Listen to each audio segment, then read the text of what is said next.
क्या पश्चिम बंगाल में अब सबसे बड़ा भ्रष्टाचार क्लीनअप अभियान शुरू होने वाला है? क्या 15 सालों के कथित घोटाले एक एक कर सामने आने वाले हैं? और सबसे बड़ा सवाल, क्या ये सिर्फ भ्रष्टाचार के खिलाफ कार्रवाई है या फिर 2026 में पलटी सत्ता के बाद कोई नई राजनीतिक जंग की शुरुआत? क्योंकि बंगाल की नई भाजपा सरकार ने ममता बनर्जी के कार्यकाल के दौरान हुए कथित घोटालों की जांच के लिए एक ऐसा फैसला लिया है जिसने पूरे राज्य की राजनीति में हलचल मचा दी है। जी हाँ, शुवेंदु सरकार ने ममता बनर्जी के शासनकाल में हुए कथित घोटालों की जांच के लिए एक कमेटी का गठन किया है और इसी को लेकर अब पश्चिम बंगाल की राजनीति एक बार फिर गर्मा गई है। साथ ही मुख्यमंत्री शुवेंदु अधिकारी ने सख्त आदेश दिया है कि सरकार भ्रष्टाचार पर जीरो टॉलरेंस की नीति अपनाएगी। और शुवेंदु अधिकारी ने क्या तमाम बातें कही हैं, ये आज हम आपको बताएंगे। साथ ही हम आपको इस नई कमेटी के बारे में भी पूरी जानकारी देंगे। नमस्कार, राष्ट्रवाणी देख रहे हैं आप और मैं हूं आपके साथ कनक सिंघल। पश्चिम बंगाल की सियासत एक बार फिर गर्मा गई है और इस बार इसके पीछे की वजह है सरकार द्वारा भ्रष्टाचार के खिलाफ बनाई गई नई कमेटी। जी हाँ, बंगाल में अब एक नई कमेटी का गठन हो चुका है और इस कमेटी को कई विभागों की जांच की जिम्मेदारी भी सौंपी गई है। दरअसल हम आपको बता दें कि पश्चिम बंगाल की नवगठित बीजेपी सरकार ने 2011 में तृणमूल कांग्रेस मतलब टीएमसी की सरकार बनने से लेकर मई 2026 तक, मतलब साफ तौर पर वो दौर जब तक बंगाल में टीएमसी का शासन रहा और ममता बनर्जी मुख्यमंत्री बनी रही, उस दौरान अलग अलग विभागों में हुए कथित संस्थागत भ्रष्टाचार की जांच के लिए एक उच्च स्तरीय जांच आयोग का गठन किया है।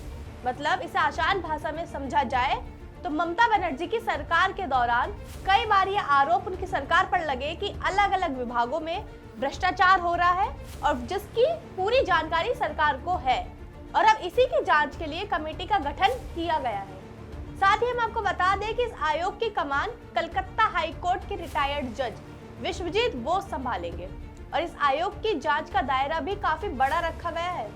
आयोग को राज्य सचिवालय की ओर से जारी अधिसूचना के तहत शिक्षा, खाद्य एवं आपूर्ति, राहत व आपदा प्रबंधन, नगर पालिका, पंचायत, आवास और मत्स्य पालन जैसे कई विभागों की अहम जिम्मेदारी सौंपी गई है और यह आयोग इन विभागों में भ्रष्टाचार की गहन जांच करेगा। और कहा जा रहा है कि यह आयोग अम्फान राहत घोटाला, 100 दिन की रोजगार योजना मतलब मनरेगा में अनियमितता, मिड डे मील घोटाला, सरकारी धन का गबन, झूठे मुकदमे में फंसाना, अवैध निर्माण और प्राथमिक से लेकर विश्वविद्यालय स्तर तक शिक्षक भर्ती में हुए घोटालों की भी जांच करेगा। यह आयोग ठीक ढंग से काम कर सके, इस बात का भी पूरा ध्यान सरकार की ओर से रखा गया है। इसी वजह से इसके प्रशासनिक ढांचे को भी बहुत मजबूत बनाया गया है, जिसमें इस जांच विभाग के एक प्रमुख, एक वरिष्ठ आईपीएस अधिकारी होंगे, जबकि प्रशासनिक विंग की कमान आईएएस या डब्ल्यूबीसीएस मतलब वेस्ट बंगाल सिविल सर्विस के अधिकारी के हाथों में होगी और विभाग की तकनीकी सहायता के लिए पश्चिम बंगाल राजस्व सेवा के अधिकारी को तैनात किया जाएगा।